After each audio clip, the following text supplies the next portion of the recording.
recently made a video on the correlations between ayahuasca ceremony and giving birth.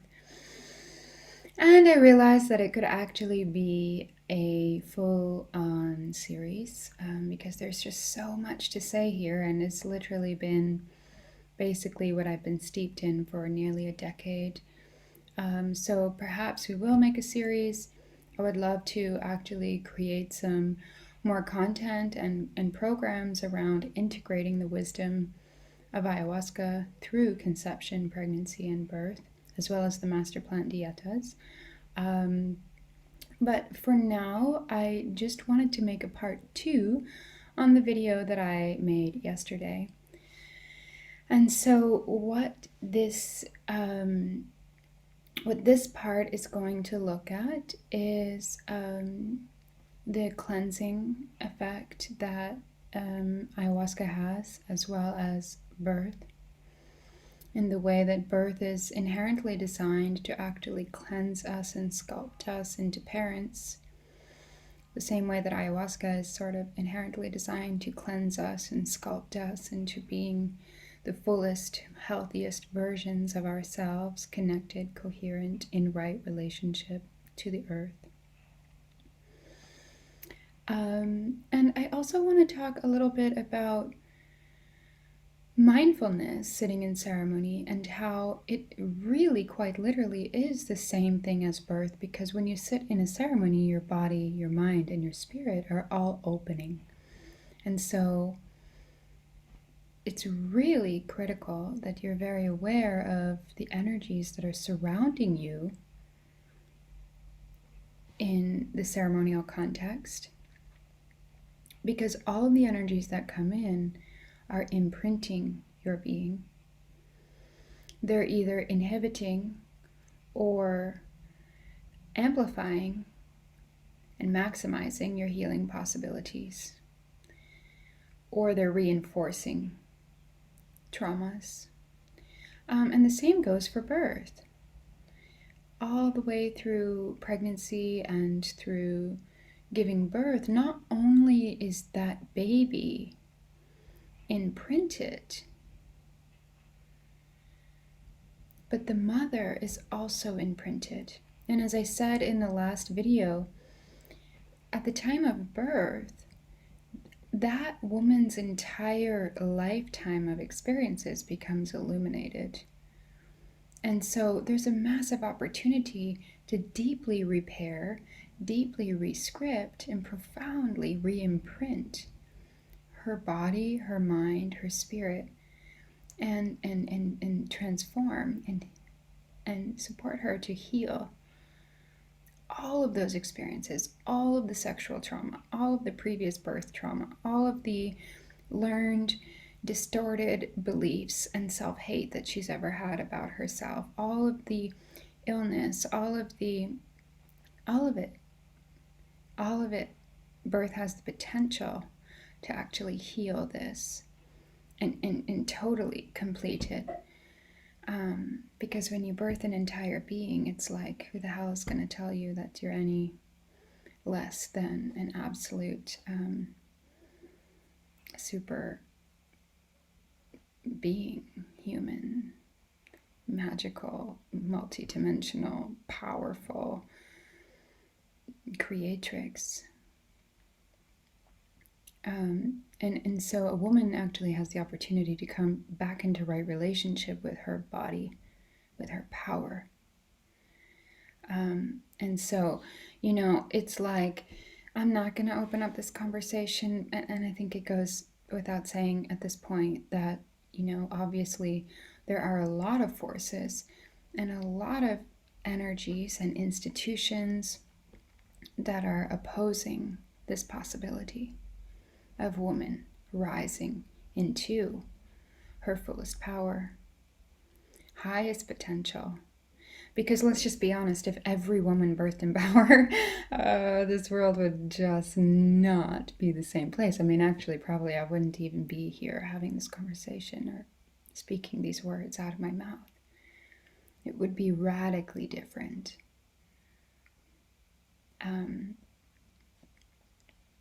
So Okay, so more of the correlations between ayahuasca ceremony and birth. Well, let's just go back to the reality that when you sit in an ayahuasca ceremony and you drink the medicine, your mind and your body and your spirit are opening. Ayahuasca has often been called vine of the soul or spirit of the dead. You know, it takes on these names and meanings because of the reality that she opens you to the spirit realm. I mean, I think it's only natural because we are not bound to this physical dimension ourselves. Thankfully, the earth and the our worlds keep us in this realm so we can function, and thankfully we have egos so that we can actually operate in this world. But ayahuasca, she breaks all of that down and opens us to, she peels the veil.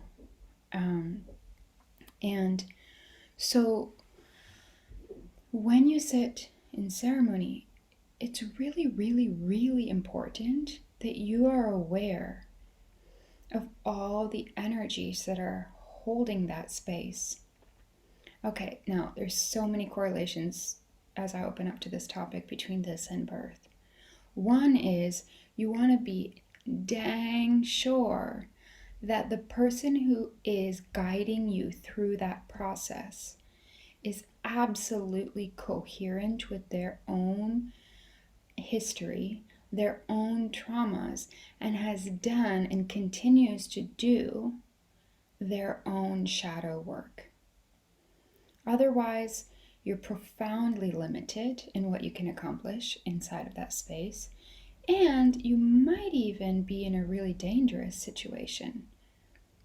So, how does that relate to birth? Well, I would just say that whoever you are choosing to bring into your field of birth, which you begin creating at the time of conception or hopefully at some time during the pregnancy, you want to make sure that they are not projecting onto you, that they are coherent with their own birth and pre-birth experiences and their own history and the way that they were parented and all of that, and also their own shadows. You want to make sure that they can really, truly, unconditionally love you and facilitate a kind of supportive system where they can support you in all of the decisions that you make. And they can provide you full information based on knowledge of all the alternatives, but not from a place that's swaying or convincing you should do this or you should do that. So they're embodying connection to spirit, oneness, as well as a state of unknowingness.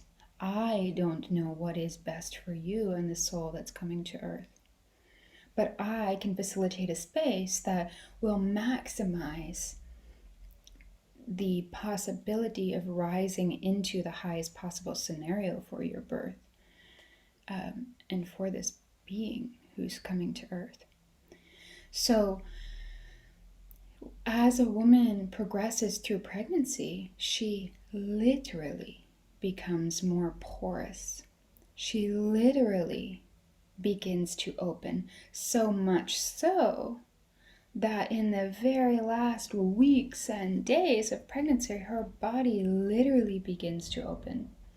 And throughout the pregnancy, all the corresponding hormones, like relaxin, are being produced inside of her system to actually soften everything and enable her whole body to open. Weeks and days before birth arrives, her cervix opens. This is a whole conversation that I would love to just dedicate a whole video on, because the cervix is the portal to the heart.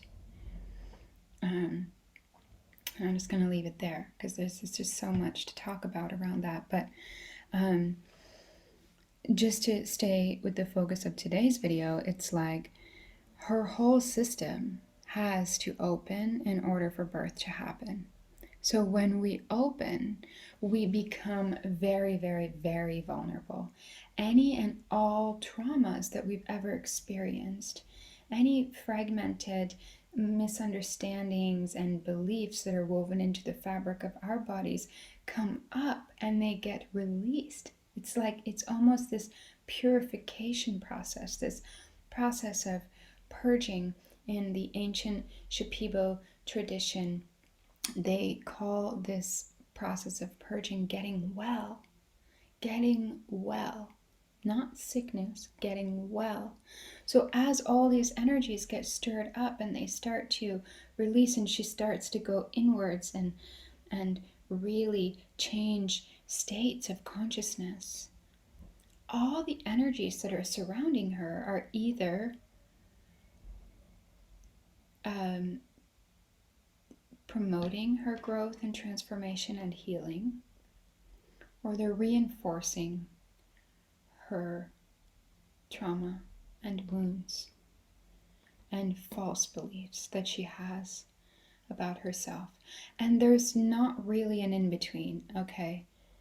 There really isn't. Either she's being empowered and realizing her true beauty and power and the significance of the role that she has as birthing a child, giving. In Spanish and Portuguese, the word for giving birth is dar a luz, giving to the light, giving. Either all the energies in her surroundings are maximizing her capacity to receive, or they're not.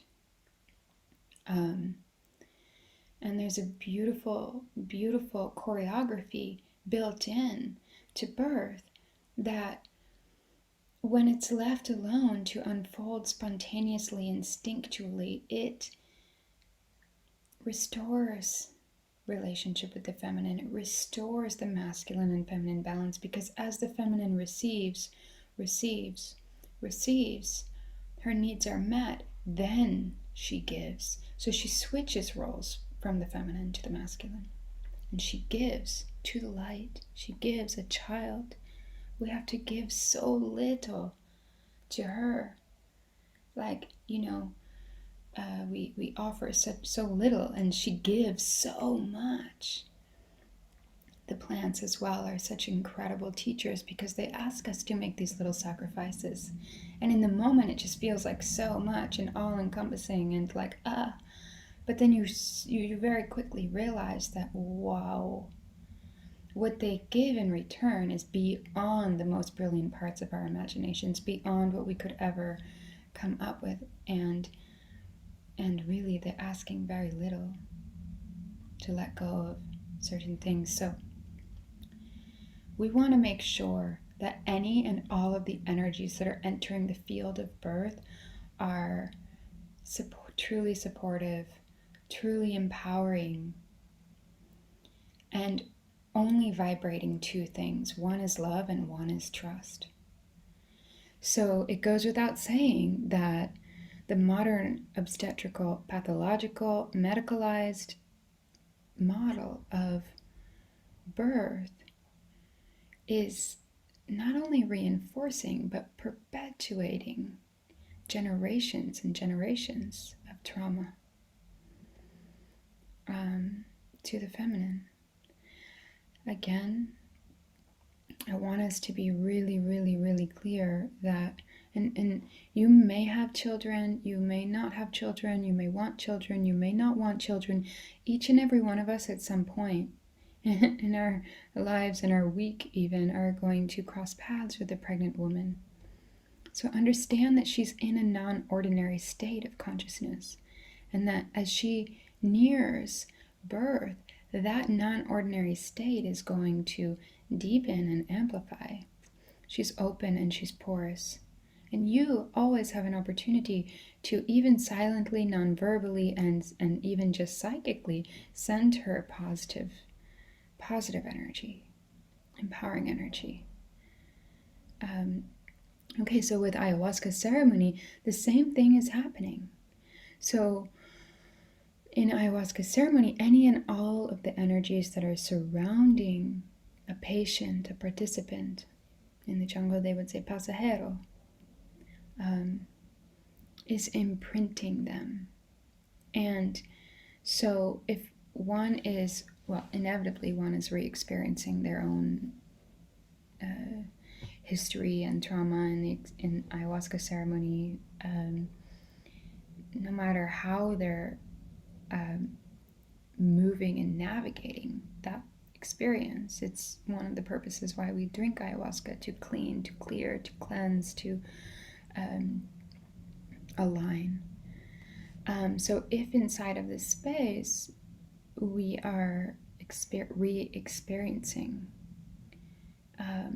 even just some kind of false beliefs or thought patterns or behavioral tendencies, maybe the way that we're relating to the particular experience or vision that's being revealed to us, or maybe the way that we're relating to the whole entire experience, or the way that we're relating to Mother Ayahuasca, whatever it is. Anybody that enters our field during this experience, when we're completely opening, is teaching us something. Our systems are learning something. And so let me just give an example. Let's say somebody is having like really open under the effects of the medicine, and no one really can understand what they're going through because that's their experience. Or perhaps there is a really skilled facilitator, shaman in the room who is completely attuned to their experience and being 100% guided by spirit and the spirits of the plants. And this is obviously ideal. But let's say this person is maybe requesting certain things or saying things that don't make sense. And the surrounding facilitators say, oh, just calm down, everything is okay.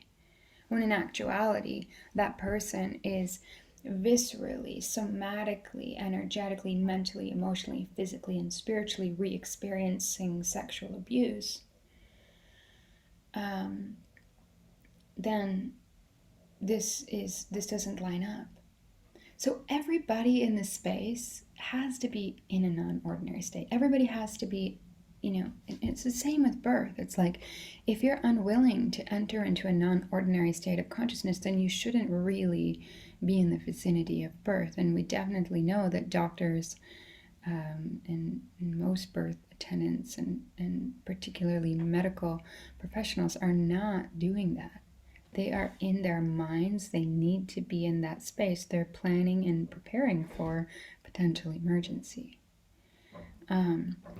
So both ayahuasca ceremony and birth is a process that opens us on every level humanly possible, and a re-imprinting is happening. On a planetary level, this is happening right now. We all have actually an extraordinary capacity to re-imprint our way forward. Mother Earth herself, we could say, is in a birthing process. And so all of the decisions that we make right now, if they are in the direction of love and trust, or if they're in the direction of fear and doubt, we actually have the power to choose, how does this thing go? How does this birthing process go? We have an opportunity to maximize the incarnation of this being, which is Mother Earth, just simply through bringing in pure energies into our own beings, into our own minds and bodies and spirits and lives and decisions and all the choices that we make, and how we choose to relate to all the amplified, magnified energies and disclosure that's taking place right now on planet Earth. Is this happening to us, or is this happening for us? Are we choosing love and trust, or are we just going to keep doing the same thing and choosing fear and really just hoping and believing that somebody outside of us is going to come and deliver us from this whole thing, from ourselves? So that's really, really important. The imprinting is happening on a multi-dimensional level. And the other thing I wanted to just mention on this recording is that Just going back to the dar a luz, to give birth. In Spanish and Portuguese, the way that one says to give birth is dar a luz. We've been taught, vigorously indoctrinated and conditioned and programmed to believe that birth is a painful event. Birth is an excruciating, scary, violent, painful event that hopefully you're going to get through. And it's going to happen to you, not for you or through you and in you. Same thing with ayahuasca, okay? Like a lot of people come to ayahuasca ceremony and they are coming with this literally intention to face all of their fears. Like they think that's what this is all about. My recommendation is, at least set an intention to discover the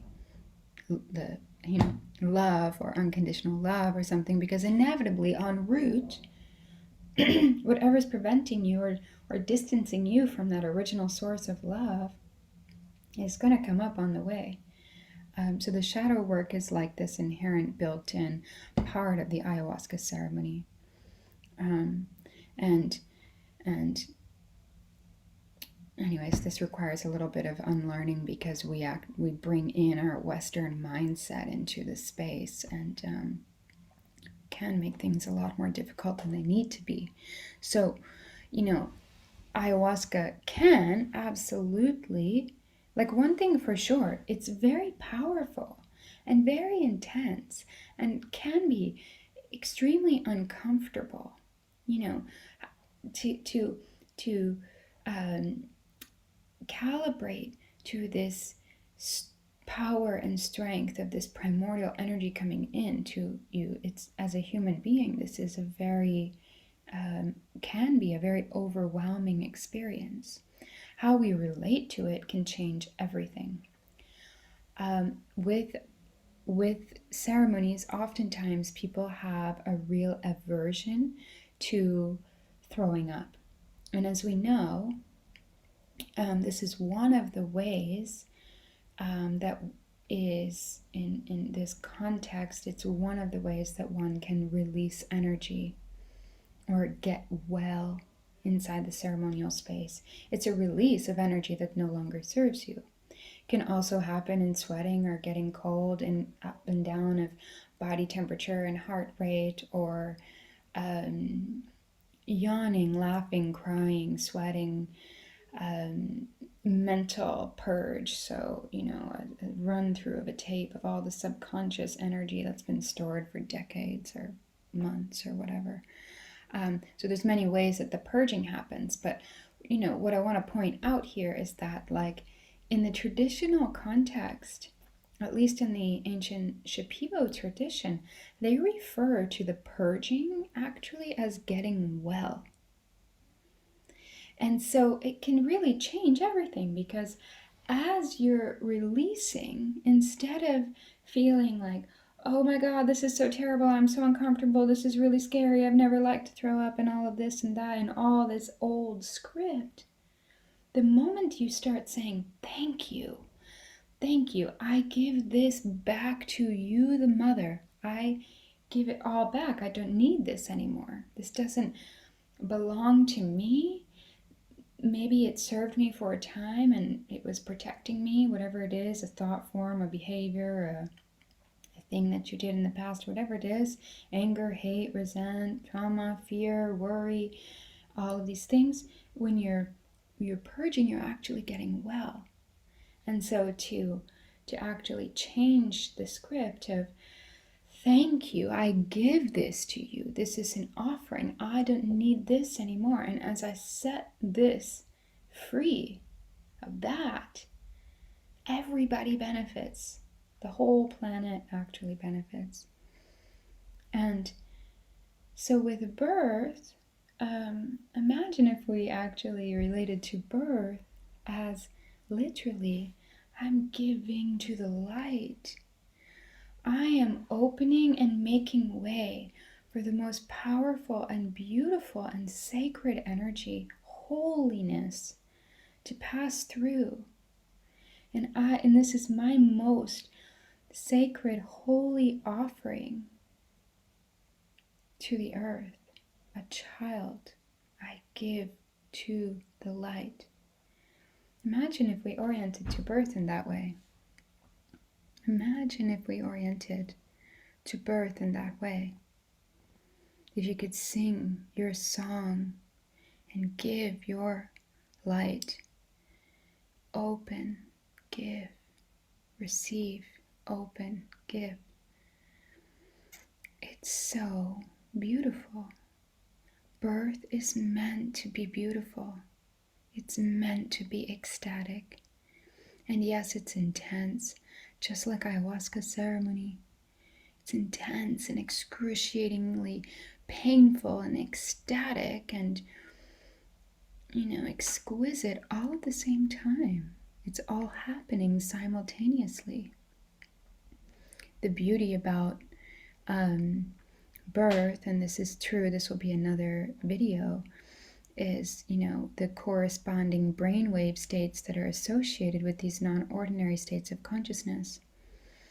When the time of birth happens, when emergence is happening, and in the later, more active stages of labor, the mother goes through from the beta to the alpha to the theta into the delta brainwave state. And in that delta brainwave state, this is the state of oneness. And Wapio, La Matrona, she's an incredible, well-known traditional midwife. She says, in this state, it's not that pain doesn't exist, it's that it doesn't matter. This is just I am. This is the state of I am. And in ayahuasca ceremony, it's much like that too. Once you move through the initial intensity of the calibration, and then you move through the overwhelmingness of seeing everything that's going on in your life and through your history and all of that, and you move through the process of surrender into the state of forgiveness, then you become kind of really attuned to the process, and it's no longer overwhelming. It might be the most painful experience you've ever had, but it doesn't matter, because it's also exquisitely pleasurable and ecstatic at the very same time. The plants can teach us so much about pregnancy and birth, and they have been teaching me for years, and I hope to continue to share.